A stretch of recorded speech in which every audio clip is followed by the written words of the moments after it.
What's going on, everybody? It's me, John D. Villarreal, here live. Joined by Paul Villarreal here in a second. And this is Newstalk 1040 a.m. John D. Villarreal show here on Newstalk 1040 a.m. Also live on Rumble, YouTube, Facebook, X, and will be reposted later on LinkedIn. Unbelievable. I mean, it just gets crazier and crazier. I'm going to make some adjustments here, light-wise and stuff like that, but we're pretty much okay. It's almost tough being this right. I mean, honestly, and I hate to start the show like this and everything like that, but I mean, we did a reaction. You can see it on X late last week. Basically, the three things that people weren't talking, the 3+ things people weren't talking about with the Biden stuff. And I told you about a lot of things. I mean, I can't even remember everything I told you about, but the gist of it was basically, and I will refer you to that about 20-minute video Paul and I did. It was basically like, look, Biden's not going anywhere. They don't really have a great mechanism to vote him out. They've got about 1 week to do this because the Republican National Convention is starting next week. And when the media is trying to pressure you, and I think the media is trying to pressure him, and again, I love the media amnesia. Like, we didn't know anything about this. This is so crazy. Like who nobody told us that Biden was like this. I mean, dude. We've been telling you that Biden's like this. I mean, a lot of people, Molly Hemingway, and we're on the same page there, in my opinion. I've had no direct contact with Molly or anything like that. If I just, she does, and Fox News does an incredible job. And basically, like, look, people have been saying this for a long time now. And you called it cheap fakes and conspiracy theories and stuff like that. Now all of a sudden, like, oh my gosh, and it's up to the voters. Like Okay, I'm saying like 5 things at once. Number 1, Biden's not going anywhere. Okay. Number 2, you've got about a week to do this if you're going to try to push him out. Number 3, you think the grass is greener. We need some excitement. We're going to lose Abigail Disney and Axelrod. I know this is my personal opinion. This is a paraphrase. This is not a direct quote, whatever. But we're gonna lose. We need, and then other people. Amy Walter. Amy's great. She did a great interview with me. Really like her. Really appreciate her and stuff like that. She's a pro. But in my opinion, she's kind of a liberal. Okay, and that's fine. I like Amy. I respect Amy. I have nothing but good things to say about Amy. And I think she was very gracious and kind with her time. So, like, unlike some other conservatives that were, and it doesn't matter. It's not about me, but an infusion of energy and stuff like that. Like, there's this fantasy land that's happening, this fantasy thinking that's happening. Now, I'm not an expert pollster and stuff and whatever. I know how polls are done. I can read in polls, but I am a political expert. I've run campaigns. I've consulted for campaigns, 2 Senate campaigns, both coasts, okay? Congressional campaigns. I mean, on and on and on. Like, I know the game. I've been, UC Berkeley political science undergrad, top program in one of the top programs in the world, UC Berkeley law, all this stuff. I've been around politics all my life. I haven't been in the field for a minute just because I get to where it gets just to be too much because, like, there's the egos. I mean, shocker, politics are in politics. Doesn't matter. But, what I'm saying is I understand, and I think I was really pretty good, very successful with my stuff, and I can see things. I'm ahead of the game. That's why you listen to the John D. Villarreal radio show and the other stuff. I have the receipts. If you look back, we've been so far ahead of this, Paul and I. I'm going to bring Paul in here in a second. And what I've been trying to say, one of the points that we made, that we're going to make right now, is there is no easy way out here for the Democrats. Oh, well, we'll just switch the money, shift the money, and they all implode. You can't just switch the money. We're going to cut off Biden's money. Great. So the 150, 120, 250, whatever it is that he has right now, that can only maybe go to one person, Kamala Harris, who polls worse than him, okay, by a lot. Okay, so now Biden's down by around 6 points to Trump. Harris is down by, if you believe some polls, 11 points to Trump. I mean, these are cataclysmic numbers for Democrats, for a presidential campaign. It's cataclysmic. You can't just, I can't even express to you the absolute electoral destruction that would wreak on the Democrats. Either one of those numbers, let alone the Kamala Harris numbers. Remember, the reason why they were talking about Gavin Newsom, Michelle Obama, we had those kind of talk. It's because Kamala Harris is not a good candidate. Look at where she was in the primary. I mean, she kind of failed upwards, if you will. But here's the thing. Who wants Kamala Harris? Well, Kamala Harris supporters. Well, who are some of the Kamala Harris supporters? Look at the Obama network, okay? Van Jones, Donna Brazile. We've been hearing different things from the Obamas. I mean, there's a public statement by President Obama, but then some people are saying, well, privately, and we saw that there was this, and Paul will come in here in a second. There was this, it's almost like a journalist. It's like a memo at Google Docs where some staffers, Democratic staffers were, the public's consensus does not track our thinking. Oh, so maybe you're saying one thing publicly, another thing privately. There's been reporting now where they're reporting some of the private conversations. Paul was telling this to me, and so I'm going to let him spin that story out. But basically, kind of punking out and revealing private discussions by Democrats, and to try to pressure them. And this is the thing where people are like, you can't just skip over Kamala Harris. Well, I mean, and I understand those arguments. She is the sitting vice president. Well, if Joe just resigns now, then she'll be the incumbent. Alan Lichtman, Dr. Lichtman of American University, the keys, the 13 keys. Forget about your keys. All respect, Dr. Lichtman. Please. Okay. You predicted it. Stop. Okay. You've run, how many campaigns have you run? I mean, we're in a different zone. Listen, I don't want to get into it with him. There's so many, and I'm not accusing anybody. I'm just saying, just writ large, not talking about him, separate conversation. There's so many academics and BD people that really do have TDS, really do have Trump derangement syndrome. And it's almost like they can't even think straight. Bill Maher has done incredible stuff in some ways, even though he's a liberal. But some might think that maybe there's a little TDS going on there. So these are some points that we played out. There's so much to talk about here. We could go 5 hours easy. This is just, you're living through political history right now. This is like one of those moments. It's pretty crazy where we're at right now with everything. We could talk about France. We could talk about the UK too. There's just different things going on there. We could talk about some of the foreign policy stuff, but this is really front and center right here. The other things that I said is, okay, great. So you have this money. What's Biden gonna do? Biden's digging in. Team Biden is digging in. He said publicly now that people are trying to force him out and that he's not going anywhere. The only person that's going to remove him is God Almighty. Okay. So, that's a crazy statement for a sitting president to say.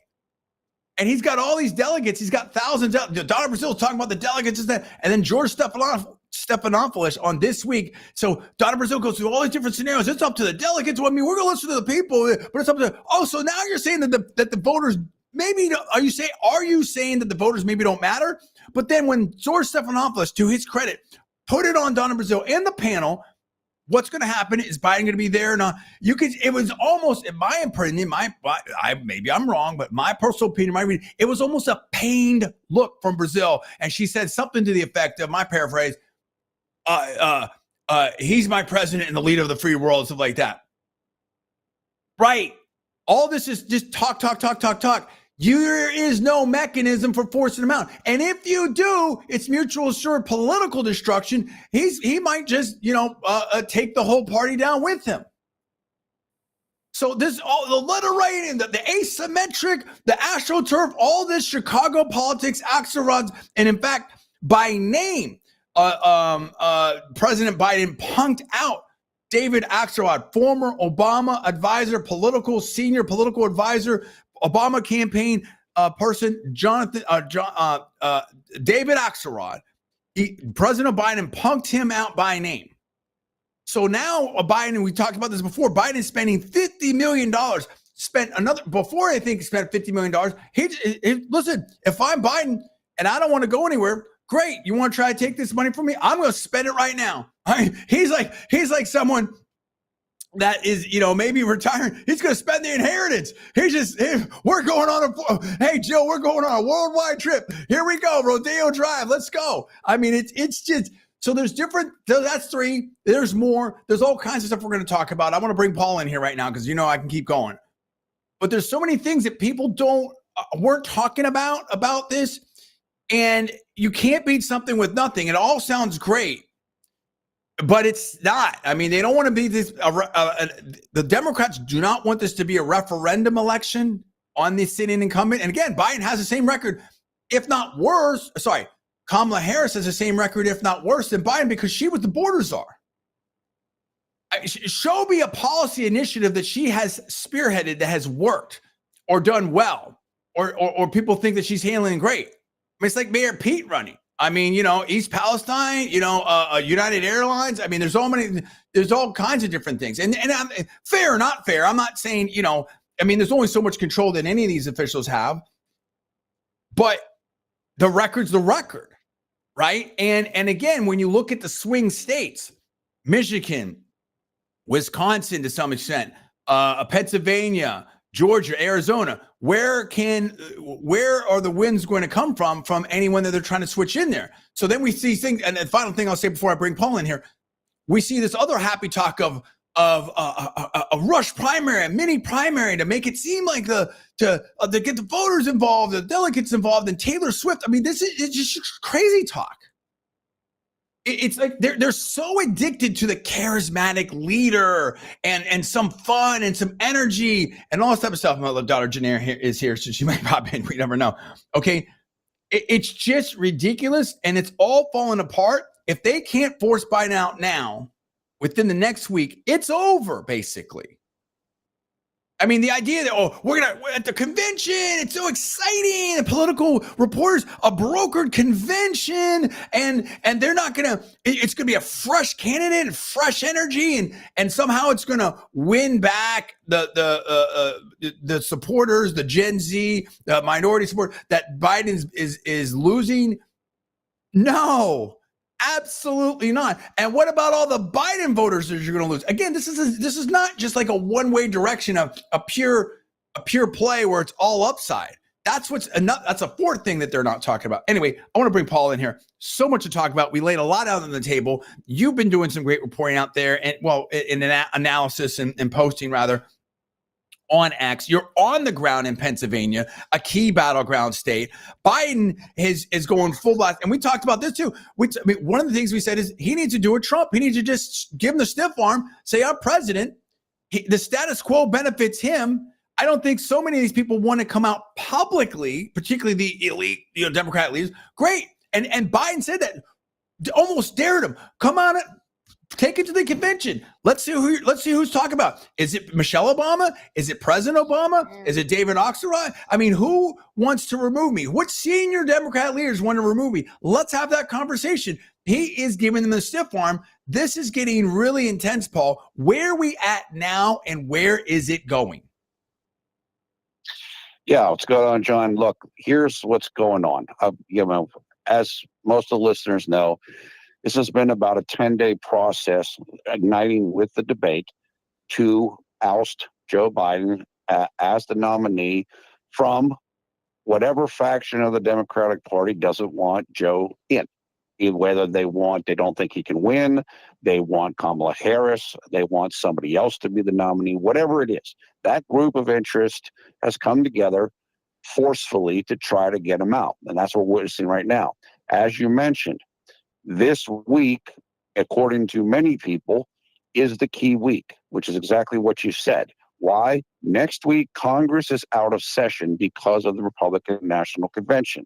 The Republican National Convention will turn people's attention away from the Joe Biden story to the Republicans.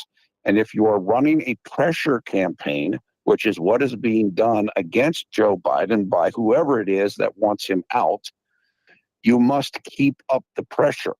And so if the attention is turned to Donald Trump and Republicans, that means the pressure comes off of Joe Biden starting next week.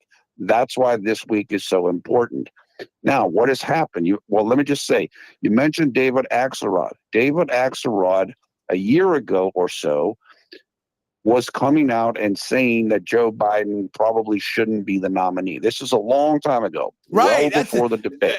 Sorry, let me just real quick. I want to interject this, and then we have Janelle here. Janelle, no songs or anything like that. This is a key point that you're making right here, and I do not want I do not want anyone to gloss over this right here. David Axelrod and others were saying that Biden shouldn't run. We were hearing more than 4 years ago that it was going to be the Biden-Harris administration, that Biden was only going to run for one term. It was almost like Biden was a Trojan horse candidate for Kamala Harris by some people. The media was pushing this until Harris failed spectacularly, and the polls went down. The polls aren't there for Harris. If anything proves anything about all that, if we've learned anything, is that the Democrats care about winning and power, the elite Democrats, more than anything, in my opinion, potentially. And I mean, this is getting crazy. I know Janaire's reading some headlines here. We're going to talk about some headlines here. I'll just let me put this. All right, Janaire, hold on 1 second. Let me just read some headlines real quick here. Real quick from Real Clear Politics and get right back to Paul. Headline, Real Clear Politics. Biden tells Dems he's staying in the race. Biden gape and doom loop. This week, now or never for Democrats. Democrats don't give a blank about you. If Joe Biden can't do it, Kamala Harris sure can. Juan Williams. Latino voters aren't all in for Biden or Harris. Joe Scarborough's dishonorable attacks on Biden truth tellers. Rich Lowry, and then it talks about some foreign policy stuff. But just those headlines alone just show the total disarray. When the late great Rush Limbaugh talked about Operation Chaos, this is Operation Chaos, like to the quantum level, Paul. We haven't seen in our lifetimes recently this level of disarray. This is really crazy. Continue your thoughts. Yeah, so coming back to David Axelrod said a year ago that he thought that Joe Biden probably maybe shouldn't be the nominee. Basically, thinking means I don't want him to be the nominee, in my opinion. Now, David Axelrod is generally considered to be the kind of front man for the Obama faction of the Democratic Party. So maybe David Axelrod is believed by some will say things publicly that maybe Barack Obama is thinking privately. David Axelrod's the guy that's going to give voice to that faction's feelings. Well, of course, David Axelrod has been front and center in all of this movement against Joe Biden or this pressure campaign. He's been one of the key people. The problem is that, as John mentioned, the average person doesn't know who David Axelrod is.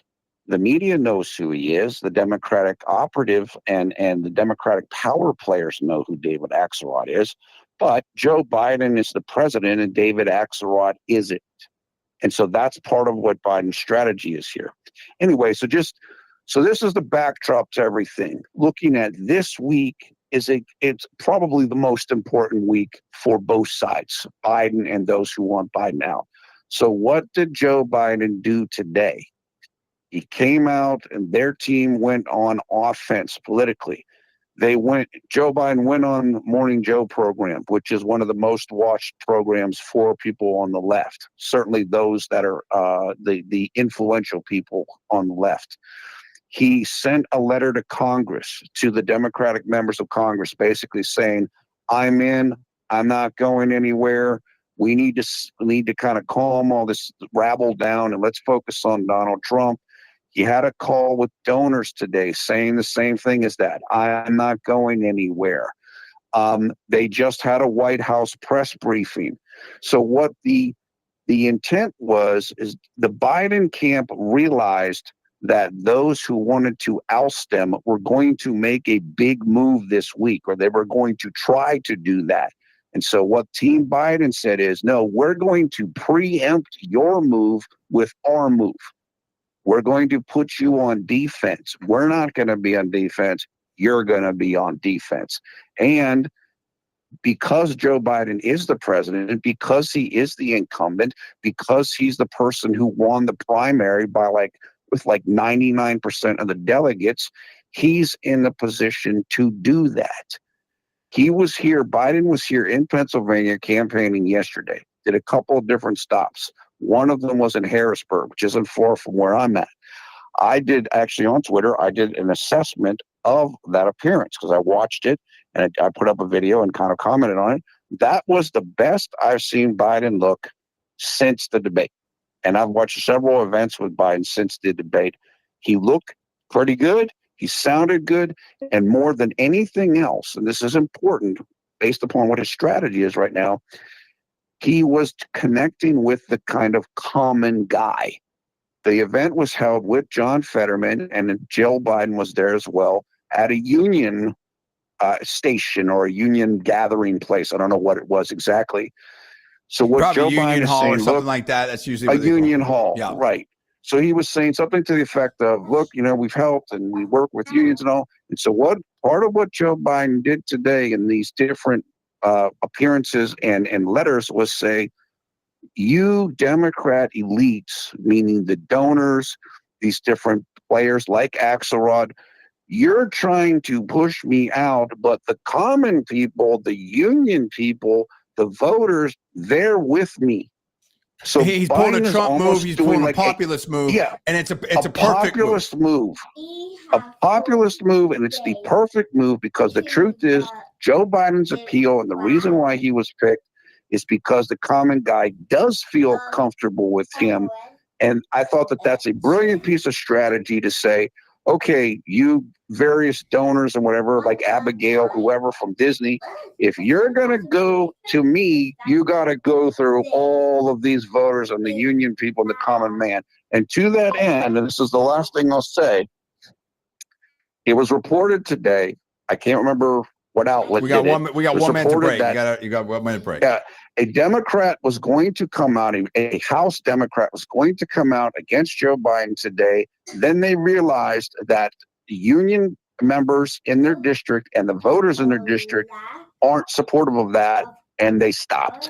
That's Biden's strategy. This right is just there. exposed the Democratic Party so fast. I'm going to try to put this on the table very, very quickly before the break. On the letter to Biden sent to the Democrats. Here's what we're talking about from President Biden. The question of how we move forward has been well aired for over a week now, and it's time for it to end. We have one job, and that's to beat Donald Trump. We have 42 days to the Democratic convention and 119 days to the general election. Any weakening of resolve or lack of clarity about the task ahead only helps Trump and hurts us, Biden concluded. It's time to come together, move forward as a unified party, defeat Donald Trump. They don't sound unified to me. This is getting crazy. We're going to talk about it, all this and more on the other end of the break. You're listening to John D. Villarreal Radio Show here with my daughter Janir and my brother Paul on Newstalk 1040 AM, also live on Rumble, YouTube, Facebook, and X. We'll be right back in 6 minutes.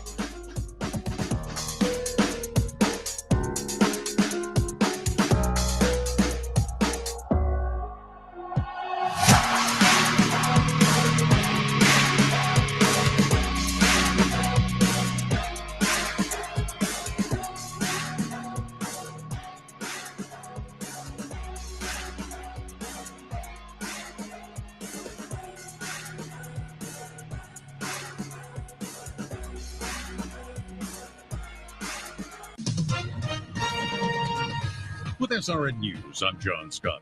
Beryl has knocked out power to more than 2 million homes and businesses in the Houston area.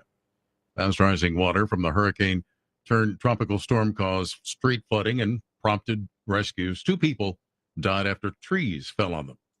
Agents for the U.S. Transportation Security Administration on Sunday screened 3 million airline passengers. It happened in a single day for the first time ever. All of the rail cars containing hazardous materials have now been removed from the site of a train derailment in North Dakota. No one was injured in that derailment that knocked 29 CPKC train cars off the tracks. It happened near Bordeaux.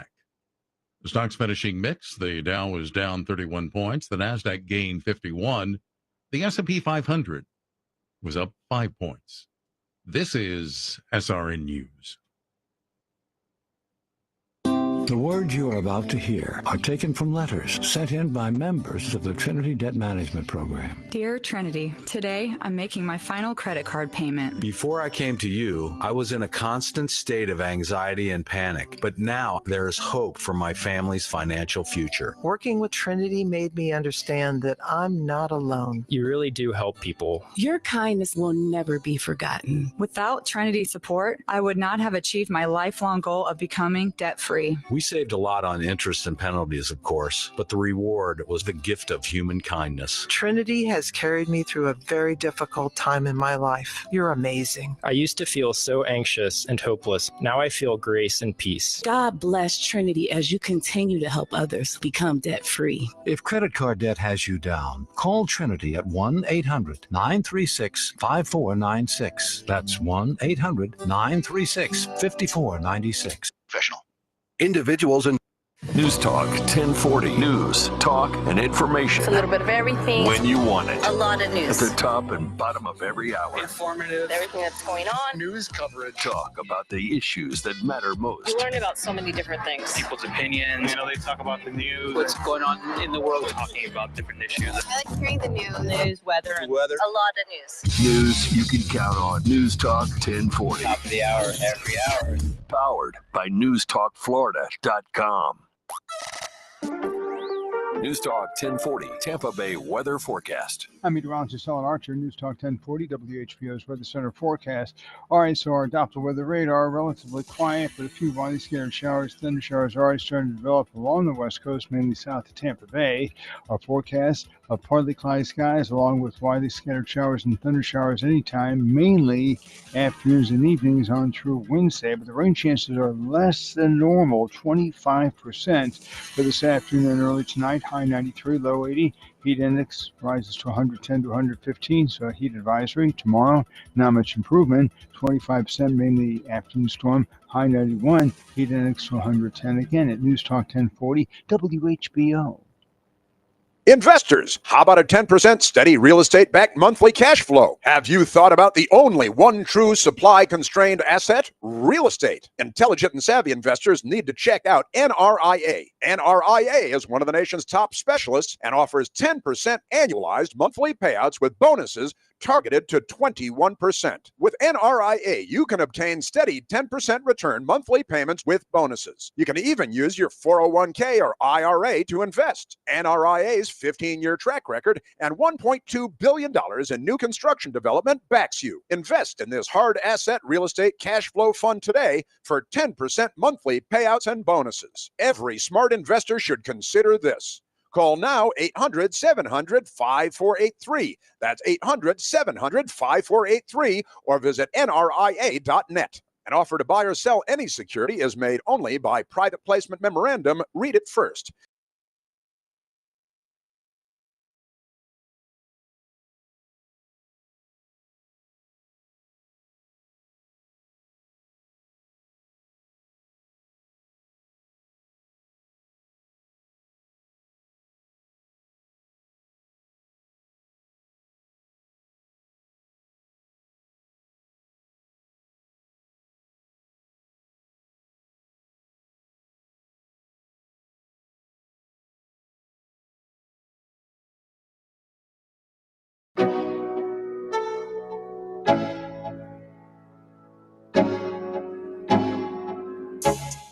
And we're back. John D. Villarreal here at the John D. Villarreal Radio Show on News Talk 1040 and also on Rumble, YouTube, Facebook, X. Unbelievable week. Unbelievable week. We were talking with Paul Villarreal. Listen, Biden is doing what I said he needed to do on my LinkedIn post that I made like almost contemporaneously at the end of the debate or right after the debate, and I laid it all out. And I know people are like, oh, and that was like, I think it's got almost like 1,500 impressions or something like that.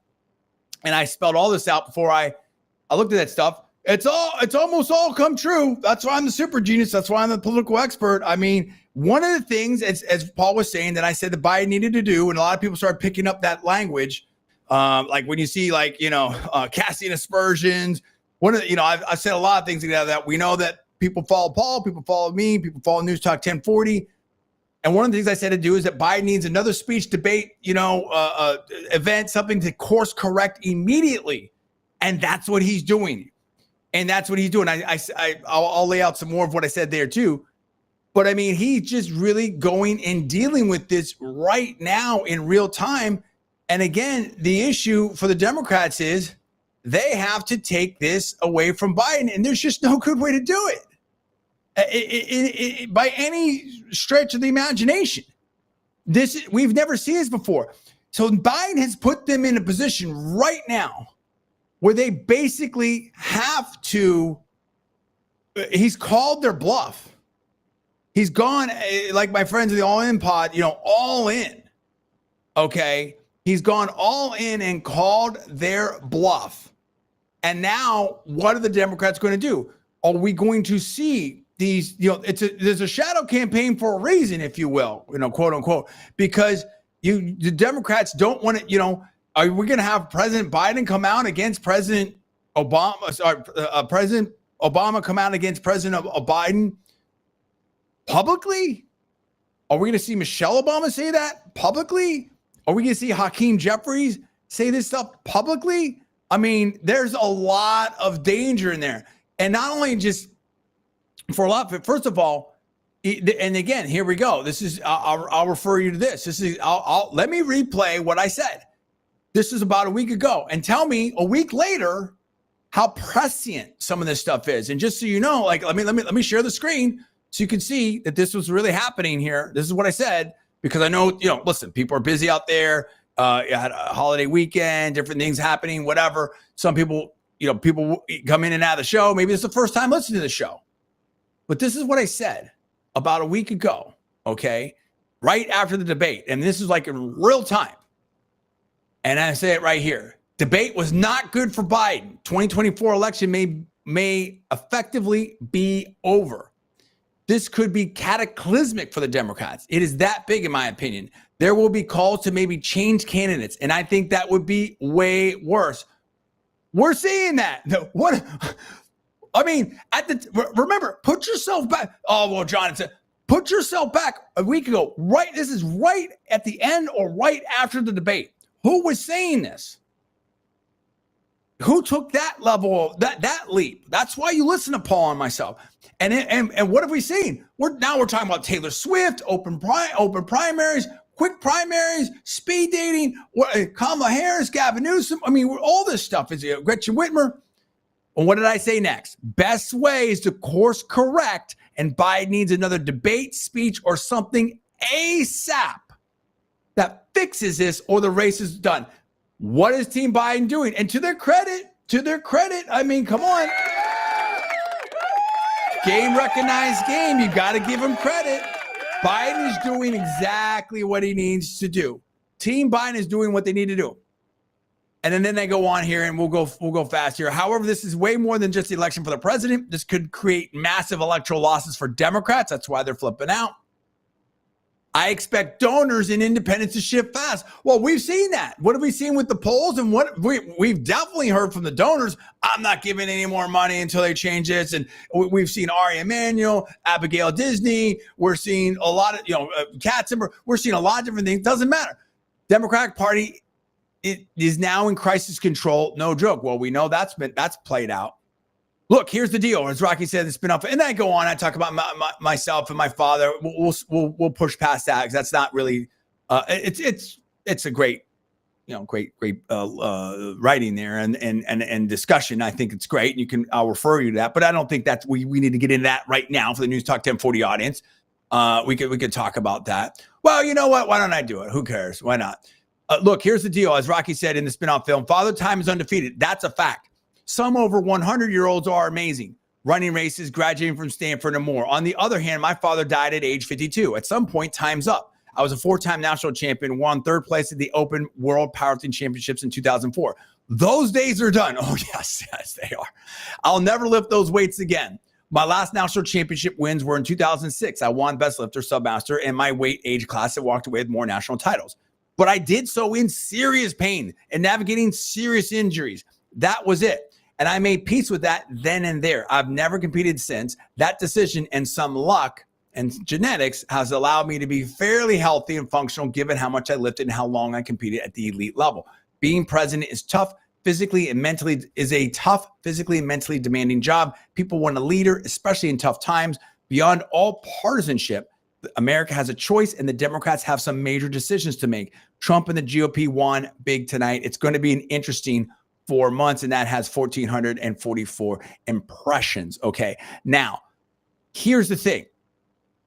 Of course, in my opinion, a lot of that was very prescient and became and has played out. But I think that Biden is doing what he needs to do, and also like sarcastic Sachs, David Sachs, Rain Man, David Sachs of the besties in the All In Pod. I agree with him there, and I want to bring Paul right back in here. The Democrats made their bed. The Morning Joe went on and told everyone that what was the line? Something that was he's more than cogent. This is the best Joe Biden that I've ever seen, and stuff like that. And that was like 3 months ago. I mean, they have put Biden in there and they made Biden their candidate in 2020 when people had questions. They made him they just had the votes for it. I mean, so really what this is, Paul, in my opinion, to some degree, has really exposed the media and has really exposed the Democratic Party. And they are this close. I mean, so they are this close to perhaps just shredding any credibility, legitimacy they have, and maybe exposing how the Democratic Party works or how some want it to work, which is a top-down. I'm not making any allegations. If they get rid of Biden, let me phrase it as a question. Let me change that, revise and amend. If the people that are anti-Biden press him out and punk out the voters, so to speak, what does that say about how the Democratic Party really operates? And that now, I mean, the people that are democracy, threats to democracy, you're going to punk out millions of voters because Biden had a bad debate and he's down in the polls? What about what he just did in Harrisburg? What about what the Union Hall people are saying? What about what he's done there in the various campaign stops? What about the Morning Joe call? I mean, Paul, what level of political danger do you believe that the Democrats are in right now? And what kind of check or checkmate from a political chess standpoint did Biden just put them in?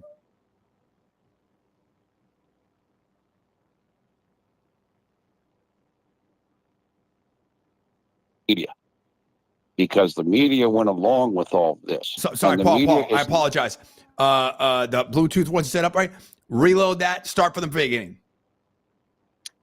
The Democrats are in a lot of political danger right now, and the other entity that's also in danger right now is the media, because the media went along with all this for years. I mean, I was just thinking today about Dr. Ronnie Jackson, who's now representative of Congress, who used to be the White House doctor for both Obama and I believe for Trump, maybe I think also for President Bush. He came out in 2020 and was talking about this.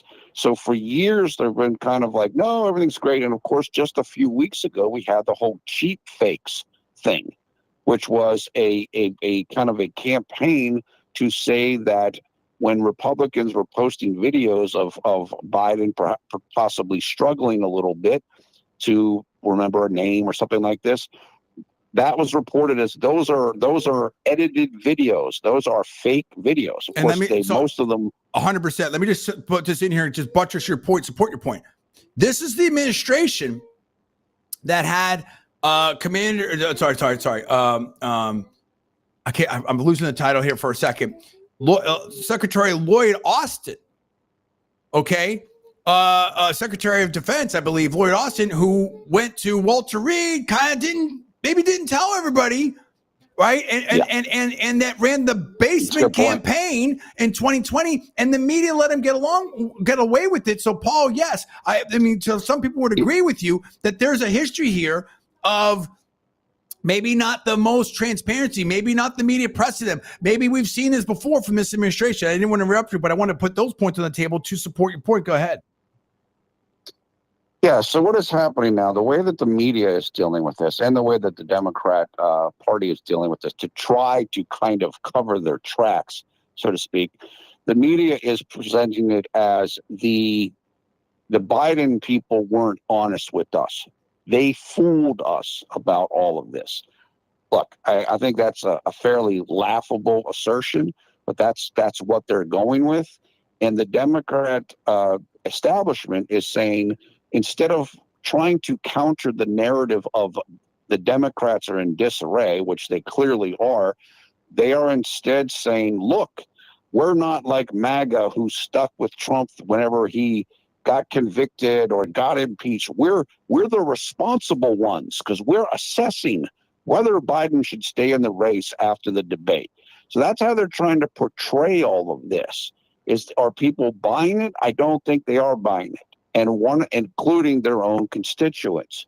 So what I'm seeing now on in the comment sections of tweets that are put up on X saying, hey, maybe Biden should step away, hey, maybe, and all that, there is kind of a revolt or an apparent political backlash to that from Democrats.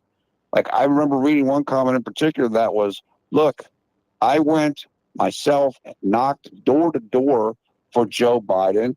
What are you guys doing?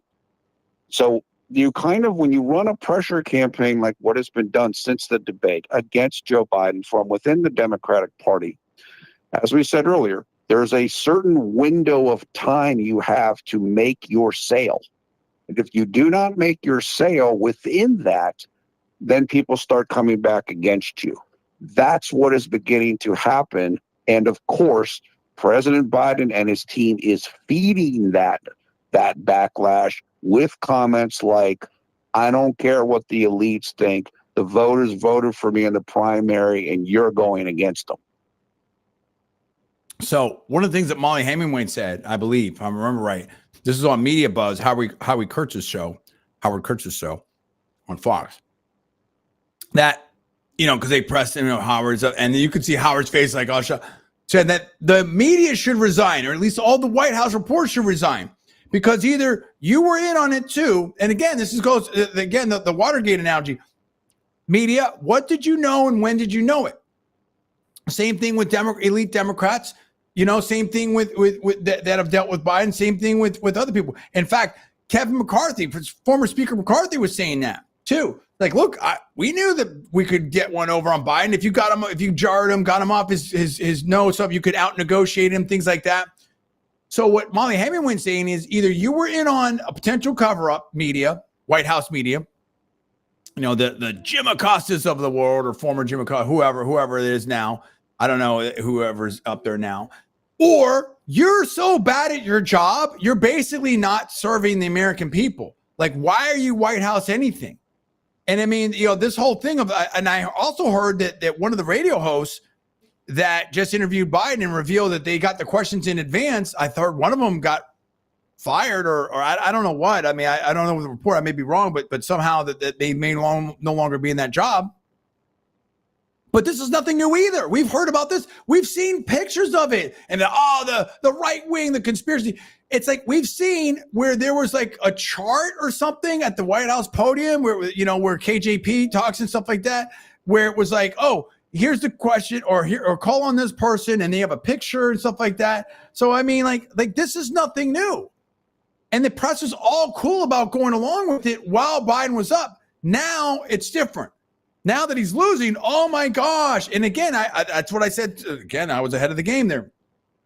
It's one of the things I said about a week or two ago about the whole Me Too movement, which is you had people that work. And again, I'm not making any specific allegations. I don't know. I'm on in that, but it's interesting that you have people that knew someone that a year ago, oh, my best friend, oh, my colleague, oh, I've known him for 10 years, 5 years, 20 years, work together in projects, and then all of a sudden this stuff comes out, anchors leave, different things happen, people leave Hollywood, whatever. Oh, I never knew the horror, whatever. And it is horrible. It's terrible and disgusting. But you're right there. And again, I'm not saying one incident, like nobody knew at these different networks. Because there was multiple top people leaving multiple places. Nobody knew anything. The other female anchors knew nothing, heard nothing, no rumors, no friends, I'm not talking someone that got there 2 months ago. I'm talking people that had been there for 5 years or decades, or a decade or more. Okay, so it's the same thing, but even crazier when you're talking about President Joe Biden, because you have people that have to negotiate with him. We're talking about like maybe the Christmas party, or you heard some rumor. No, you're talking about if Biden's up to the task or not. You just were talking to him. You were on the phone call. You're negotiating with him. KJP, you're the press secretary. Other people, you're in the White House. The press corps, you're on Air Force One. You're flying around the world. Nobody knew anything. This is crazy. It would be like if you go to the gym with me and let me use that analogy since I use it in my LinkedIn. You go to the gym with me. I mean, I used to bench over 500 pounds when I was 23. You know what I'm saying? Like before I get injured. Okay. And it's like, I think my best was 525 for a double. So it's like someone saying, yeah, Joe Scarborough, Villarreal is the strongest I've ever seen him. He's the best I've ever seen him. Not only is he strong, he's the strongest that I've ever seen him. That guy can put up 550, 600. No, I can't. And anybody that goes to the gym with me, I mean, I'm probably lucky to put two plates up right now on bench. I don't even know if I can do that. I mean, if I train a little bit, whatever. I mean, I haven't tried to do it. But this is what I'm saying is it's not about my weightlifting. What I'm saying is I'm still pretty strong given everything, whatever like that in my age and all that type of stuff. But I'm in a different, I'm not even trying. What I'm saying is there's no hiding it. Anybody that goes to the gym with me can kind of get a gauge roughly on where I'm at. Anybody that goes to the gym with me would know immediately that a 400, I mean, let's just use extreme numbers. A 400, 500 pound bench press is no way happening in any universe right now. How is it any different for President Biden? So, these are the same media, Paul, and I'll toss it back to you, that the internet people that someone just took off. One of the people just started slamming Tim Pool. I think it was one of these cases or something like that. Like, one of the jurors was listening to Tim Pool and stuff like that. Someone with 1 million+ subscribers that gets 1 million+ views on some of his stuff out there has been on Joe Rogan, things like that. And they want to denigrate the non-professional media, the non-corporate media. Where did the corporate media do this? Do you know how many things the corporate media has gotten wrong? How did they get anything potentially intentionally wrong? I mean, this is what I'm like, dude, being pretty good looking, reading a teleprompter and doing what your bosses tell you to do is not a high bar of skill. Okay. You've got people out there, Glenn Greenwald, Barry Weiss, and there's different people doing different things. Tim Pool, there's all kinds of different people doing great stuff. Joe Rogan, Tucker Carlson, etc., that are actually out there doing things, breaking news, talking to people. It's like the same people that are flipping out that Tucker Carlson was talking to world leaders. That's news, players. I mean, there's real stuff going on out there. That's used to be what journalism is about. It's gotten crazy out here, Paul. The point of it is that Molly Hemingway's saying, and I'm saying, how do you abscond yourself from responsibility and call yourself the serious journalist and then punk out people out there like yourself that are doing reporting about what's going on on the ground in Pennsylvania when, supposedly Donald Trump is telling you not to vote by mail, which is a lie. Paul, go ahead. Your comments. Yeah, look, I mean, I think, and we saw this today at the White House press briefing, the media went from, in my opinion, pro-Biden to now many of them are anti-Biden. They're trying to push Biden out. And today at the White House press briefing with Karine Jean-Pierre, they were all over her. They were like dogging her on, hey, did this doctor go to the White House to see Biden and all? I mean, just all over her. Like it was the most aggressive. Different kind of job now, huh, KJP? A little different. Now you're getting the Trump treatment in the game. You want to act like you're historic. You want to compare to Kayleigh McEnany. Kayleigh McEnany, probably the best ever in our lifetime. Now you're starting to feel what it's like. Take some of that every day and see what's up. Go ahead, Paul. Yeah, I mean, so like you said, now you realize what, like you said, what Kayleigh had to deal with, what the Trump people have to deal with on a day-to-day basis, and they weren't quite used to it. But I gotta give it to her. I think John Kirby was also there. They handled it pretty well as they could have. And again, this was part of the go on offense strategy, which is we're not hiding. We're out here. We're talking to you guys. We're doing normal business. We're going to get through this. The other thing is you mentioned just a moment ago. Somebody had to know something at some point. I told you what the strategies have been for the media and the party, which is we were fooled, and we as a party are doing the right thing by actually assessing this responsibly. Those are the That's the narrative that they're pushing anyway. Well, one of the people, of course, that is most implicated in all of this is Kamala Harris. What did Kamala Harris know, and when did she know it? And so one of the things they're doing now, and you can see this in the reporting about this subject, it's really increased. It's really gotten a lot worse, Joe's condition, in just the last few weeks. Why is that being said? My opinion, to get people like Kamala Harris off the hook. I would have said something, but it got a lot worse in the last few weeks. And so it wasn't like this a few weeks ago. But then how do they square it with his appearance on Morning Joe? And like you said, the appearance out there. So, I mean, Joe is countering this with the actual appearances. Go ahead. That's exactly correct. Look, as I said earlier, I saw and anybody can go watch this on YouTube, Joe Biden in Harrisburg yesterday. I didn't talk for a very long time, but no notes. It was extremely hot here yesterday, so he was dealing with that, and he's in a suit. He did great.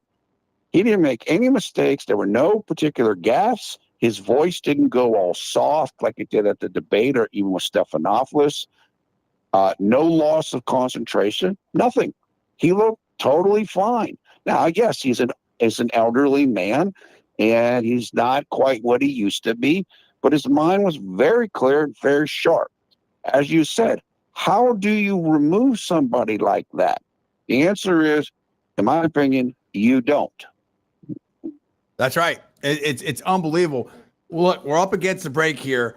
Next hour, there's so much more to talk about here. And we saw breathless of Fox News. Oh my God. Oh, headline over the weekend. And I understand it, but man, I mean, looking at Fox News, it looked a little bit more like MSNBC. Like it was very, and again, I don't think there's a lot of love lost between News Corp board member, or at least Fox News board member, former Speaker Ryan and Paul Ryan and Donald Trump.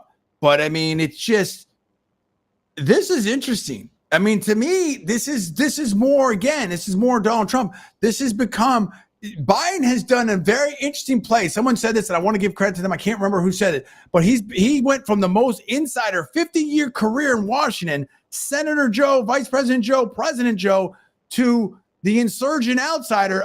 He's running a populist campaign. And this is really power of the people versus the elites right now in 2024. So much to talk about here on the John D. Villarreal Radio Show on News Talk 1040, also live on Rumble, YouTube, Facebook, and X.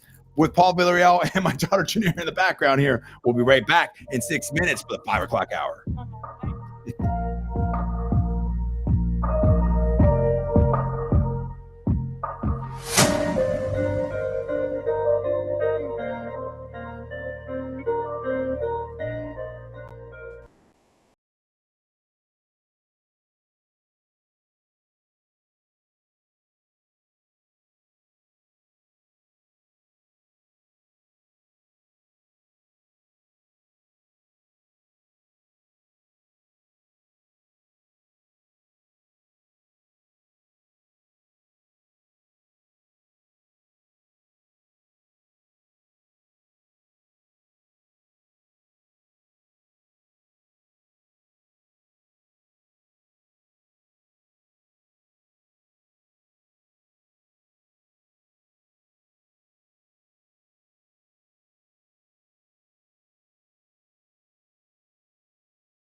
What's going on, everyone? John D. Villar here, John D. Villar Radio Show. I'm telling you, people are checking out our stuff.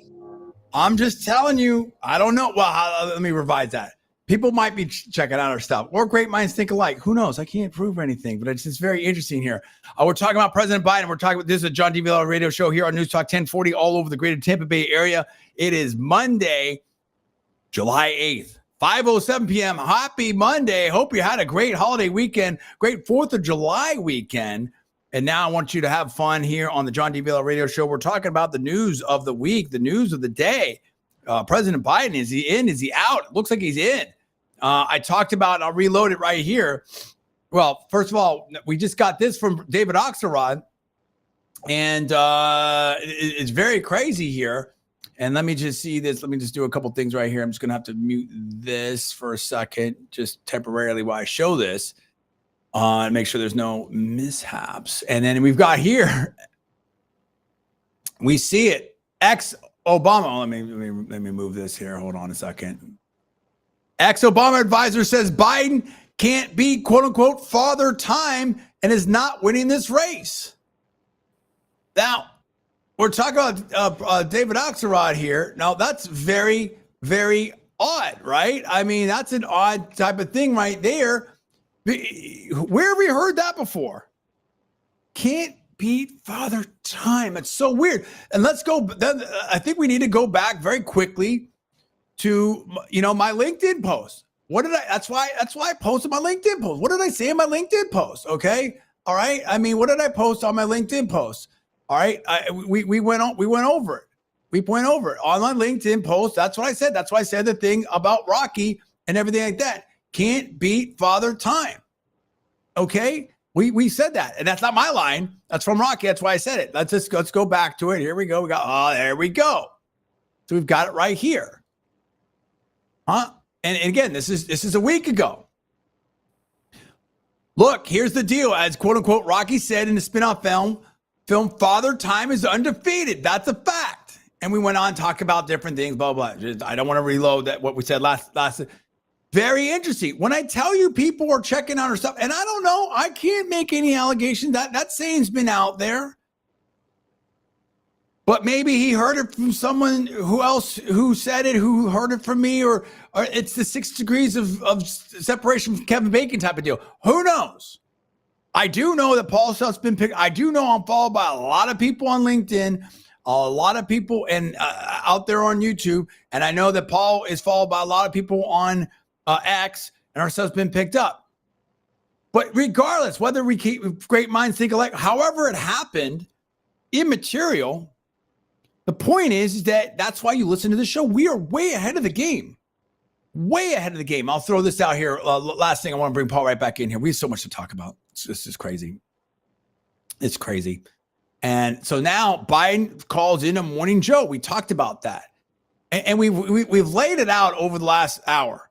The last hour about, what's happening, how we were right, analysis, the difficulty changing. I want to talk about what do we think is going to happen. I want to talk about spinning it forward. I want to talk about all that. But I mean, we just need to reset the table here a little bit. Headline, Fox News, Nicholas Lanham published in this morning at 10:09 a.m. Tremendous helps you send Visa, PayPal, and gift cards in bulk Morning worldwide. Joe remains defiant about Just tell us who and how much. We automate the rest. Anywhere. We'll track what you've sent and spent along the way. Try Tremendous today. This is crazy, dude. This is just going so crazy. Well, I wanted to make sure I was right. What is it? That the average voter out there still wanted Joe Biden. Cool. We had a Democratic nominating process where the voters. And I'm confident, and like I said, impressive with millions. I think they've been fairly fair. I haven't read any reporting they did today, but the fact is that I think they have to acknowledge let's a large crowd, right here. Let's see what's going on. And and now they're talking about whether I use a prompter. Well, I did it all extemporaneously. The fact of the matter is, I use look, too. I don't care that. This is what's happening. And you the bottom line here is that Yeah, You're not going anywhere. Coverage. I am not going anywhere. I wouldn't be running if I didn't absolutely believe that I am the best candidate to beat Donald Trump in New York Post, the Wall Street Journal, I believe. But, however, of course, all those organizations are owned by Rupert Murdoch. So, you know, New York Post will use stuff covered by Fox all the time. It has been interesting to watch them because I think that the people in the Republican Party, like Paul Ryan, like Chris Christie, and so forth, I believe that their feeling is Joe Biden is going to lose the race if he stays in. And so if you're Paul Ryan and you want Donald Trump to lose, then perhaps, and you think Biden will lose, then you want Joe Biden to step aside, because maybe the replacement will do better than Joe Biden against Donald Trump. So I think, in my personal opinion, and I'm not speaking for anybody at Fox, it has felt like some of the coverage has been like that a little bit. It's been a little bit suspect. Like, why are you guys seem to be part of the effort to oust Joe. In fact, the New York Post reported that this doctor affiliated with Parkinson's treatment had gone to the White House however many times. They're the ones that broke that story. Not that they shouldn't talk about it or break it if they know it, but there seems to be a lot of effort being put in the Murdoch brand on covering this attempt to oust Biden. I'll just say it like that. Look, one of the things we've talked about too with all this is, where's Trump at? What does Trump think about all of this? And I'll tell you what he thinks about it, because he made a truth post about it, or one or two of them, which Truth is Social, yeah. He's telling Joe to stay in the race. So maybe Donald Trump believes that he's in a good position to defeat Joe Biden. I understand why he would feel that way based on some of the polling. But also, I think it's bigger than that too, which is, you don't want to, in my opinion, you don't want to encourage this kind of herky-jerky stuff. You can't just decide that somebody who won a primary, that you're going to replace them. I mean, if that is done, if that precedent is set, where does it end? Well, same kinds of things were happening to Trump. He's exactly. He's elected now. Russia hoax. We're going to impeach him twice. He can't run now. He's never going to run again. Well, we're going to take him off. Hey, Colorado Secretary of State, we're going to take him off the ballot. Exactly. That's what I said is, this is a slippery slope type of a situation. If Joe can supposedly be removed because he's not, maybe he's lost a little bit cognitively, whatever. Well, what if somebody lost a little bit in something else? What about this? What about that? That's what you're playing with here. You have to be extremely careful with that. So I don't know what Trump is thinking in his mind. I only know what he says. But my opinion is, based on some of the reporting supposedly from Trump insiders, whoever that means, is that, they feel pretty good that if Joe stays in the race, they're going to win. And so, of course, if you are in that situation, you don't want somebody else to come in, because that's a new variable. But I want to hear. I agree with you, and we're going to talk about that. But I want to hammer on this. You brought something up, and I think it's a really good point. I want to drill down on that, which is this. Look at what they did to Trump.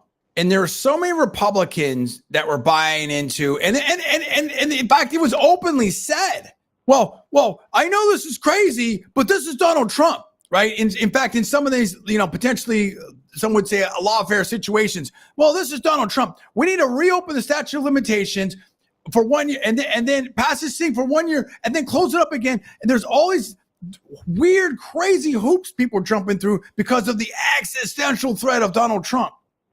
But now they're doing it to Biden. They're trying to push out a sitting president. They're trying to push out the presumptive nominee of the party, the one that just won 14 million votes, the one that has over 3,000 plus pledged delegates to them and everything like that. They're trying to push them out by what? By some committee. They're coming up with weird fantasy football type of primaries. All this. Who's in charge? This begs the question. Number one, there's two main questions that come from this. Well, three. One is, the level of veracity and honesty and capability of the press and political operatives and all this type of stuff. So that we talked about that. Those are very operative. Those are two key points. We'll push those aside for now. But the main thing that we're talking about here is who is in charge? Number one, really, or who thinks they're in charge of our constitutional republic? And number two, what are they willing to do to deny the will of the people? Whether it's Donald Trump, whether it's President Biden, you've got basically elites telling voters to pound sand. Okay. And it's so speak to that. Those are the operative questions. Who's really in charge potentially? And what are they willing to do here in 2024, Paul? Because we can analyze things, we can talk about the past, but let's spin it forward. People want to know what's going to happen. That's why they tune in our show. What's going to happen over the next 4 months? What's your take? We are literally 4 months away right now. Yeah, let me just say this to give some historical context. Yeah, we're about 4 months away. We're like 120 days away, like today. And a historical context for this. The last sitting president who declined to run for re-election was Lyndon Baines Johnson in 1968, I think it was. And a historian that we had on the show, Larry Schweikert, who's a very distinguished professor or emeritus professor, he said today on his Twitter, look, what's different now and what happened to LBJ, and the person before him that had stepped away was Harry Truman, was the media didn't turn on LBJ. The Democrat Party elites had turned on LBJ and thought he couldn't win, but the media hadn't turned on LBJ. He made his own decision. So what we're seeing now is basically unprecedented, at least in the modern era, in the last 50 or 60 years. This has never happened before. It's totally crazy. And as you said, you have to be cautious with this. Because this can, you don't know where this can kind of lead. Well, and let me just say this real quick, and I'll zip it. This shows you the danger that a lot of people have been saying. Yeah. When you keep saying, "Well, it's just Trump," whatever to take Trump, because and you allow, presidents to be prosecuted and all kinds of different things to happen and double impeachments and everything. Pretty soon, everything's fair game. And it goes back to the question of who's in charge and what are they willing to do? Look, I was talking to somebody in our family who I won't name, who is a strong Democrat, and I was saying to them that what has kind of happened, in my opinion, in the country in the last 15 or so years is you've just gotten so many of these. This is the most important election ever. This decision is the most important thing ever. You kind of this constant agitation and everything is politicized and so forth. And this is another example of it, what is happening with Biden. And I think there are a lot of people who are feeling like we kind of don't want to do this anymore. And as you said, I believe that some of the people in the modern Democratic Party are, as much as they talk about norms and traditions and institutions, nobody's broken that stuff more than they have. And we're seeing it right now, as I just mentioned. This has never happened historically, apparently. And I think, where are we at? Where's it going? I personally believe today, right now, that Joe Biden is going to get through this. I think today was a pivotal moment. Now, I will tell you this: there is a Senate caucus meeting, the Democratic luncheon, I think tomorrow, and there is a House meeting similarly either today or tomorrow. So if something is going to be planned, it will probably take place at those events. However, a very critical thing happened in the last 24 hours, and that was Hakeem Jeffries, the minority leader in the House had a conference call or something to that effect with various other Democrat members of the House. What happened is the reporting from that was that four House members supposedly said in that call that they supported Biden stepping down. But one of the people mentioned as supporting Biden stepping down, I think Representative Beyer, B-E-Y-E-R, I believe, their spokesperson came out later and said, I didn't say that. I stand with Biden, whatever. And after he said that, a reporter came out and said, no, you said it. Basically, word for word, this is what you said. Wow. What that means is somebody recorded it. And so what is happening now, because of that, in my opinion, because of that, the luncheon of the Democrat House members tomorrow, they put out a notice saying no cell phones allowed, like et cetera, et cetera, et cetera. So that happened, in my opinion, because of what happened with that, which is now people aren't going to say anything. If you're going to record them, they're not going to say anything. It's getting serious. So what's happening here is, I think and why would you do that? You do that because why would you record them? In my opinion, just thinking about this like a prosecutor or something. Leverage. You would record people. It's right. You record them because you don't think they will say publicly what they are saying in private. Right. And you want to have what they said in private on tape so you can say, no, you said it. Well, guess what? Well, we're not alleging anything. There's many reasons. This is just my own. If you have a long interview with someone, maybe you want to make sure you've got the right quotes. Yeah. But like when you go into if you go into a closed door secret political meeting, whatever you want to call it, of Democrats only, and you start recording stuff, again, it's like the dudes or caddies or whoever that got the little candid interview of Trump, on the golf course and stuff like that. Yeah, exactly. Yeah, that's right. So, okay, so if we take all that together, one, the people who are trying to oust Biden apparently may feel that they have to do recordings just to get people to stand on what they said in private. But two, that's going to probably concern a bunch of other people who may have said something in private, and now maybe they won't say it because they're afraid they're going to get recorded too.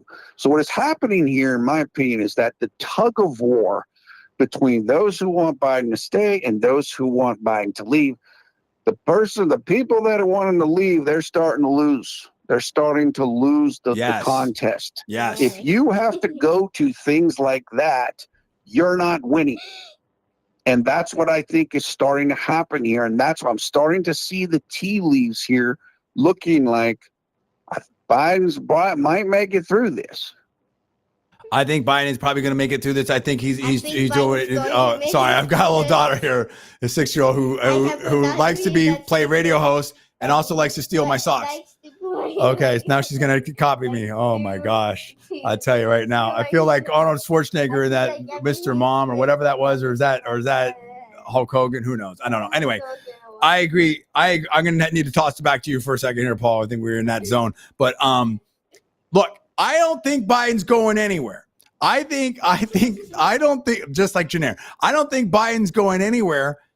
And I think that he's, again, that pain, in my opinion, that pain look on Donna Brazile when Stephanopoulos put it to her, it's all fun and games to have someone else like, yeah, you go out there and deal with the bear or something like that, whatever like that. Now, Biden has said, okay, you want to take me out, let's go to the convention and we'll see what's up. Okay, we'll see what's up. These people, so much of their tactics work on anonymous stuff, asymmetric stuff, letter writing, AstroTurf, fake consensus, all this type of stuff. But when people see that, no, it's just a small group of people that are trying to dispose a sitting president based on what? Not based on neurological tests, not based on evidence. Sure, it was a bad debate performance. And yes, it was bad polling. That's it. Like, you don't get to change a president on bad polls. You don't get to change the president and your nominee on a bad debate performance. David Axelrod is not a doctor. I mean, so if you want to run the 25th Amendment, go for it. That's not easy to pull off, by the way. Okay? I mean, we're in crazy land right now. And the thing of it is the Democrats that are trying to talk about this are cowards. They're unwilling to step up themselves. That's what that whole thing of the private conversation, in my opinion, proves right there. If you don't believe that Biden should be the nominee, step up and say it. There's a few, in the media that are murmuring about it, but when it put it on it, Tom Brazil, oh no, he's my president, leader of the free world. Okay, well, there you go. So now what? And I mean, listen, I don't see any way. Here's what I think. I think at this point, things can change very rapidly. I think they are desperate. Some are desperate to potentially, in my opinion, could be desperate to get Biden out of there. I think they'd love to run Kamala. I think they'd love to run Michelle Obama.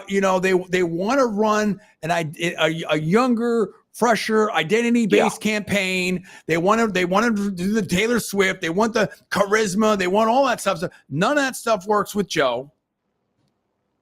I think they want to run on abortion and issues like that. They wanted to make this a choice election on Trump. It's so bad right now. I think that this has done significant damage to the Democrats.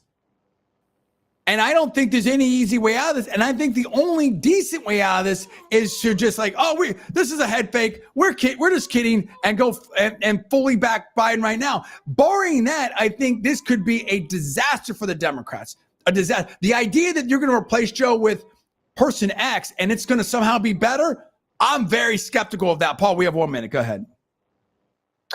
Yeah, I agree with you completely. And I think that's what we're heading towards. And I've seen people even mention that, this is going to be like a retreat to, and no, we're 100% behind Joe. The problem is there's now all kinds of tape and article for the Republicans and Trump to use when you weren't for Joe. That's the problem of doing this type of thing. Absolutely. And this, it almost reminds me of like a Shakespeare type of play or something like that, where they're trying to come for the king and stuff like that. And I just think that the Democrats have really messed themselves up. And it shows how craven some of these people are for power. Now it's just politics in general, but I mean, it's pretty crazy. More to talk about this. I also want to talk about, remind me in the next hour, huge philanthropic gift by Mayor Mike Bloomberg, former Mayor Mike Bloomberg, AHU, Hopkins graduate, massive gift, could change the dynamics for higher education, elite higher education. It's really important, in my opinion. We're going to talk about that in the next hour. And of course, talking about Johns Hopkins graduate. John G. Villarreal radio show here on Newstalk 1040 live on Rumble, YouTube, Facebook, next. Right back in 6 minutes.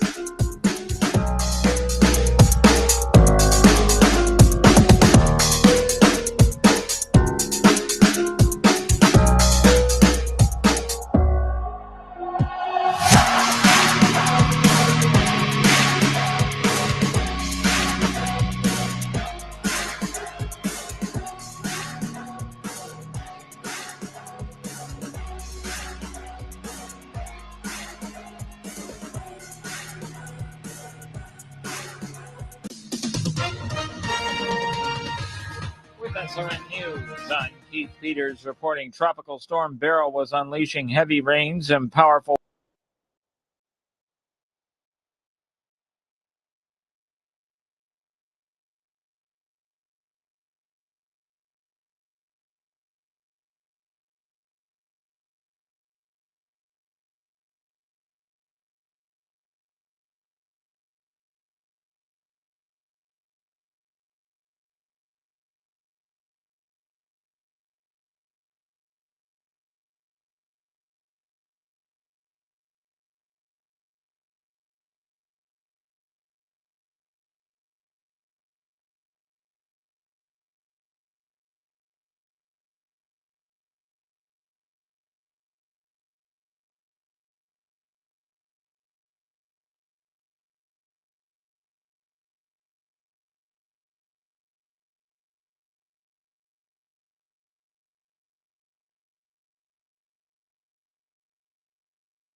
John D. Villarreal Radio Show here on News Talk 1040, live on Rumble, YouTube, Facebook, and X. Last segment, players.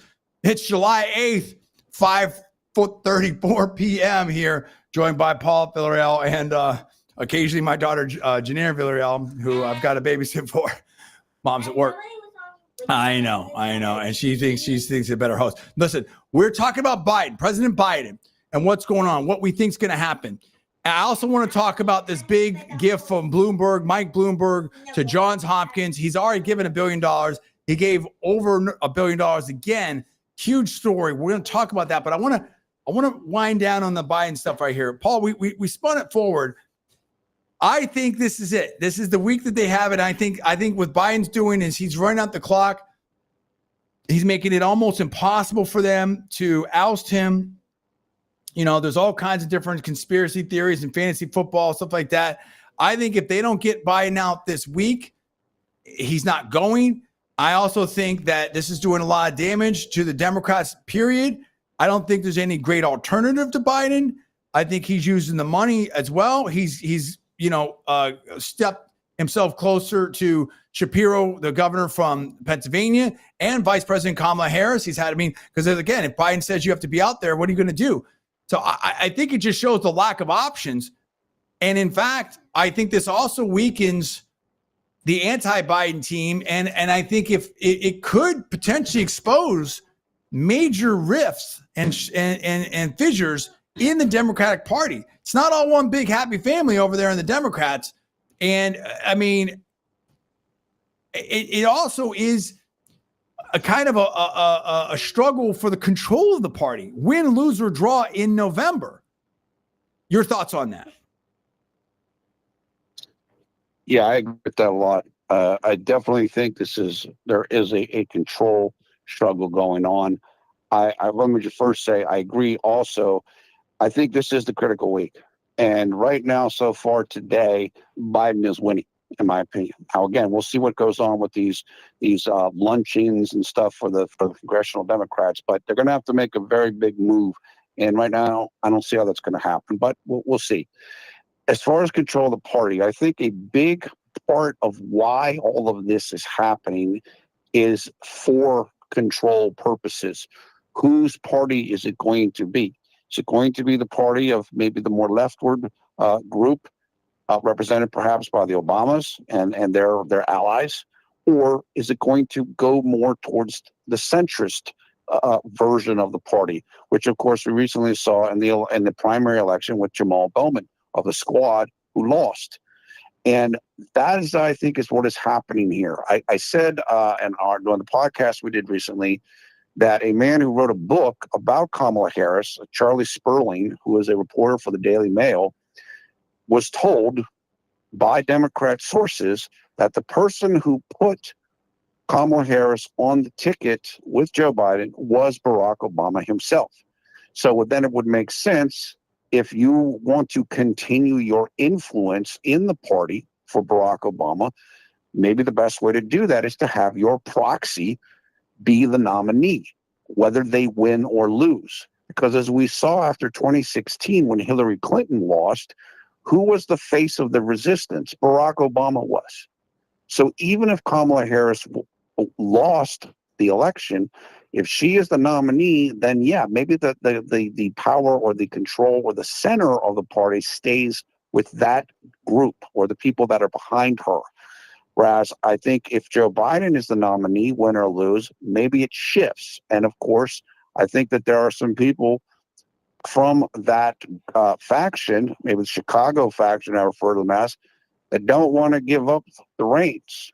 If you think they still have some of them. Look, Barack Obama lives in Washington, D.C. That has basically never happened where a president who was then out of office remained in D.C. It happened one time. And I think it was Woodrow Wilson, because he was ill. And so he had to stay around like where the medical facilities were. That's it. Most people kind of pack up shop, they get out of town, and they move on. Maybe that's, there certainly is a struggle for control of the party right now. Whoever is behind it and whoever wants it to go which way, I think there is a definite thing going on with that right now. Absolutely crazy, no doubt about it. So, bottom line for you before we move on to some of this other stuff, do you think that the net of this is that, okay, so step one is President Biden going to be the Democrat nominee in your opinion? Yes. I agree with that. And number two, will Biden or Trump win in November? Trump wins. Yeah, I agree. I love it. I think it's huge. I think there's no doubt about it. I think that this is and also tell me this. Can I say one more thing? Go. I just want to say one thing. Look, I think that Trump right now is in a tremendous position to win.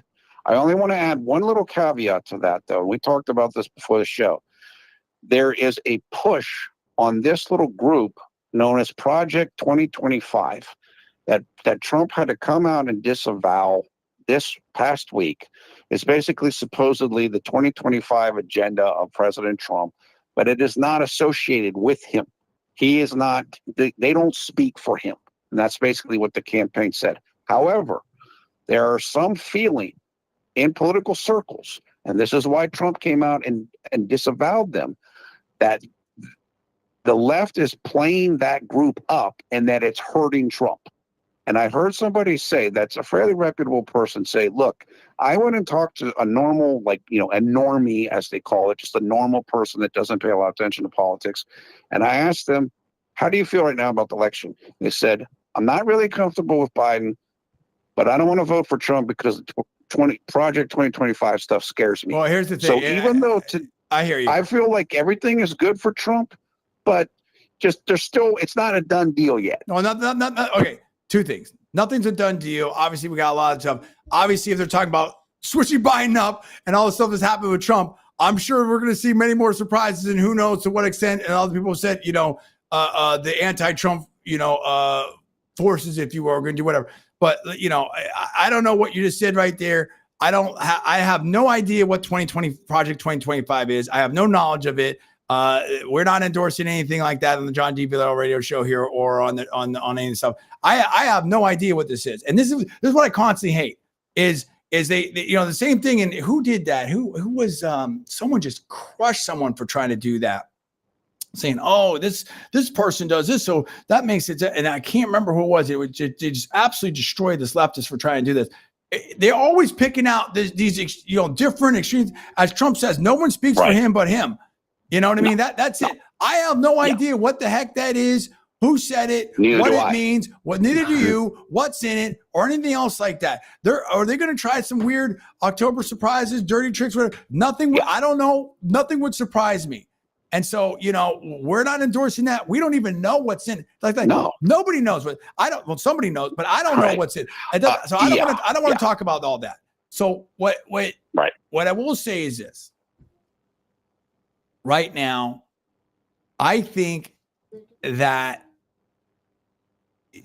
I'm on the fence. Part of me says in the end of the day, this is going to end up being a close election. They're going to, they'll pull out all the stops to stop Trump. This is an existential threat, quote unquote, for the swamp in DC and stuff like that. On the other hand, I think that, and I think what happened in the UK and France are a little bit, those are still a little bit different. That takes too long to get into that. We may talk about that next week. Yeah. But I really feel like the world has woken up and people are super sick of all this stuff. People want to go back to, I think this could be an absolute blowout. I think the dam is breaking, if you will, on the Democratic side. I think people are sick of the Chicago politics. They're sick of these tactics. They're sick of the fear mongering. They're sick of all these types of things. And they just know. I was watching this one show, Michael Boldenaro, who's a realtor in Florida, whose YouTube was blown up, talking about how there's some insurance, I think some insurance companies, I'm not alleging anything. This is his reporting, my paraphrase. I mean, this is a crazy stat. You probably never heard this. Apparently, some major insurance companies like they don't pay 50% of the claims or something like that. Something crazy. So imagine you're paying like house insurance, something like that. And I don't know. I'm not alleging anything. I have no idea. This is my paraphrase, my recollection, what I heard. Imagine you've been paying, years or even decades of premiums. All of a sudden, a hurricane hits or something, and you have a claim and it doesn't get paid. I mean, do you know how devastating that can be? I mean, and I'm not saying insurance company is an easy business, but I mean, like there's crazy stuff's happening. There's a one went viral, some bill for $444 or something like that at Trader Joe's recently for groceries and stuff like that. I mean, people have real concerns. And when you have a situation where I just think it's a terribly bad look to have a situation where, they're trying to ignore the will of the people that just voted for President Biden.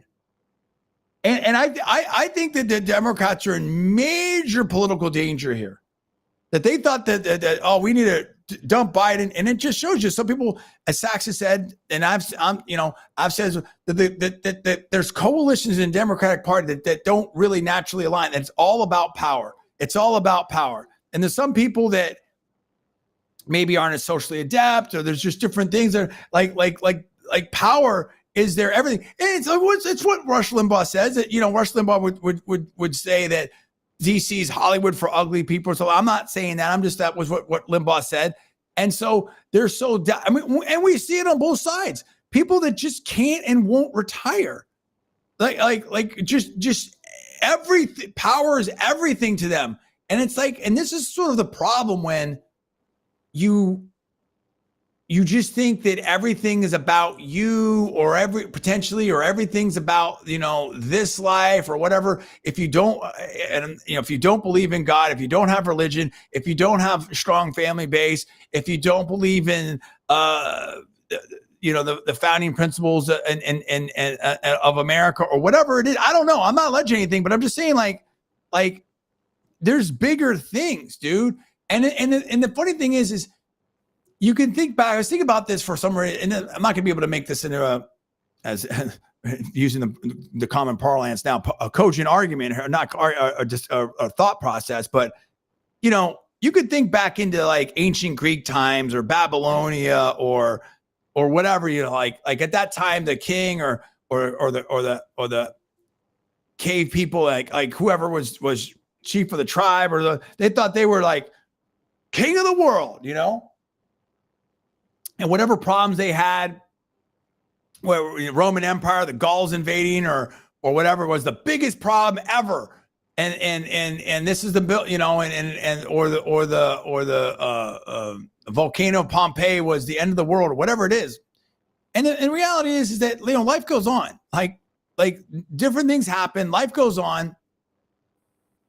And really what we have to ask ourselves in regards to government is, how do we want to be governed? Who do we want to be governed by? Are the people in charge? And that's why Biden's argument and Trump's argument and the argument across the globe is so powerful.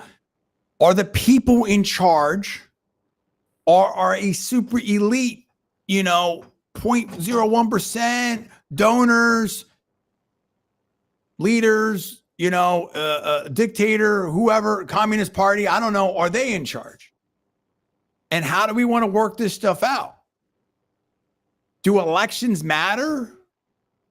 Or what? Or do we just get to just lawfare up and ignore it? I mean, so this is what's on. I mean, these are all the questions that are on the ballot. And I believe in America, and I believe in the American people.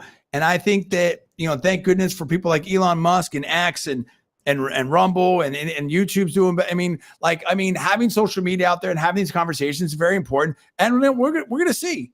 It's very interesting. But I think all of the sins of the past, if you will, and contradictions and potential cover-ups, whatever you want to, or lack of analysis or lack of questioning or whatever you want to call it. I mean, as they said, Biden, they picked Biden. They made their bed, as Zach said, and let them live in it. Now, I want to go to this. So we have a short time here. This is very, very interesting. You went to an Ivy League school, top school. I went to a bunch of top schools. And I do think this is huge. And I want to give huge credit to Mike Bloomberg and Bloomberg Philanthropy. And we're going to talk about this right now. Okay. And that is an enormous gift, a major gift from Mike Bloomberg, or Bloomberg Philanthropies, I think probably more specific. And I'm going to let me go to that first. Okay. And here we go. This is breaking today. Bloomberg Philanthropies makes medical school free at Johns Hopkins University for majority of students. That is massive. Okay. Now, for a number of reasons. Okay. But it's bigger than that too, because they're saying new $1 billion gift addresses declining U.S. life expectancy by covering costs for all medical students with limited means and increasing financial aid at schools of nursing, public health, and other graduate schools. Now, if you go a little bit further here, 100% of tuition will be covered for medical students from families earning under $300,000, representing 95% of all Americans, with living expenses and fees covered for students from families who earn up to $175,000. Okay, but then it goes on further and it talks about schools of nursing, public health, other graduate schools. I saw something from my alma mater, the business school there, Carey Business School at Hopkins, saying that this could affect them as well. This is huge. Okay, this is so huge from a lot of standpoints, Paul, because what this now, I wish this. Okay, yeah, here we go. The gift will also increase financial aid for low and middle income students pursuing graduate degrees at Johns Hopkins School of Education, Whiting School of Engineering, Carey School of Business, School of Advanced International Studies. That's a lot of these are top elite schools. The SAY School is a huge elite school. Krieger School of Arts and Sciences. That's another one of my alma mater. Peabody Institute, and the upcoming School of Government and Policy. Now, why is this a big deal? What? Oh, I apologize. I missed my screen share there. I've got my daughter over it. Let me try to put that up there again. Let me see this. Okay, I've got that here. Hold on. Excuse me. Let me go here. Presentation. There we go. All right. Let me just scroll. When I talk about this, I toss you. I'll scroll through that again. Why is this a big deal? This is a huge deal for two major reasons. Well, more than that. This is a huge deal because Johns Hopkins Medical School is basically the number one school in the world, or it's top one, top two, top three. I mean, different rankings can move around a little bit. With Stanford, Harvard, Hopkins are basically in that top echelon. And I think, and Hopkins is routinely there. Public health, number one. You know, there's so many medical. If you look over in my contention, and obviously I'm biased, I'm a double alumni from Johns Hopkins and stuff like that. So is my Johns Hopkins, and so is my wife. But if you look at the depth and breadth of the healthcare education at Hopkins, I don't think it's rivaled by anybody. I'll be honest with you on that. If you look at everything from nursing and research and medical school and public health and all this, I mean, it's just super elite. I think I read it, and you look at all the research. Now, that's the thing. I think it's like 1/5 or 1/4, like 25% of all. There's thousands of universities, okay, in the U.S. alone. If 1/5 or 1/4 of all medical, federally funded medical research, NIH, CDC, all this stuff, HHS, goes through Johns Hopkins. It's that insane. So, but whether you want to call it number one, number two, number three, it doesn't matter. It's super elite, okay? People from all over the world come over here. You're a Johns Hopkins doctor. That is a huge deal, whether it's Dr. Ben Carson, Dr. Marty McCary. There's so many others. Segev. There's just so many others that are just legendary, okay? That's one. But number two, what I love about what Bloomberg did here, and huge credit to Mike Bloomberg. And Mike Bloomberg is just a giant. It really is in a lot of ways. I mean, honestly, like, you know, I haven't always agreed with everything. I've agreed with a lot. Don't get me wrong. But I mean, I think he's really, done so many innovative things on Wall Street and the Bloomberg Squawk Box, excellent, TV programming and the media stuff. But I mean, it's really walked the talk tremendously when it comes to the philanthropy and his charities. And I mean, he's just stepped up incredibly. And I believe he went to Hopkins undergrad. I think that's right. I'll double check that. I apologize, Mr. Bloomberg, if I'm getting that wrong. I'm pretty much, I want to toss it to Paul. I'll double check that, but I believe that's right. But the second part of that, instead of just giving a bunch of money, and some people say with higher education that has come under scrutiny after things that have happened October 7th and stuff like that. We don't want to get into that, but I mean, we got to talk about that too. Okay. And the presidents that were marched up to Capitol Hill and Elise Stefanik, Representative Stefanik, and all that type of stuff. But instead of just giving money to the endowment, and a lot of these endowments operate like hedge funds and stuff like that. I mean, Harvard has such a huge endowment. You're like almost no. I mean, I don't think a lot of students would not have to pay tuition there. I think that's right. I could be wrong. I haven't done the analysis. I'm not making that allegation. I think that's what I heard somewhere. But what Bloomberg did with this gift is say explicitly, look, we're going to make this free. We're not going to have more administrators or more buildings or bigger hedge funds. I'm using this over $1 billion gift, this $1 billion gift to make it so that medical school is free at one of the best, if not the number one school in the world, and also to help out the School of Public Health, which is the Bloomberg School of Public Health there, and to help out nursing school, and to help out the other graduate schools like my alma mater, the Carey Business School, and the Krieger Arts and Science. Paul, you have come from an elite education yourself, Ivy League school at Cornell. Am I overselling this? What's your take on this? How impactful do you think this is? And do you think other schools will follow suit now? Because the reason I said the Hopkins being so great is I think this puts big pressure now on Stanford and Harvard, to respond. Because I mean, it's one thing to have a school that might be up there, and it's another thing when you have an elite school that's now effectively free for a lot of students potentially. Go ahead.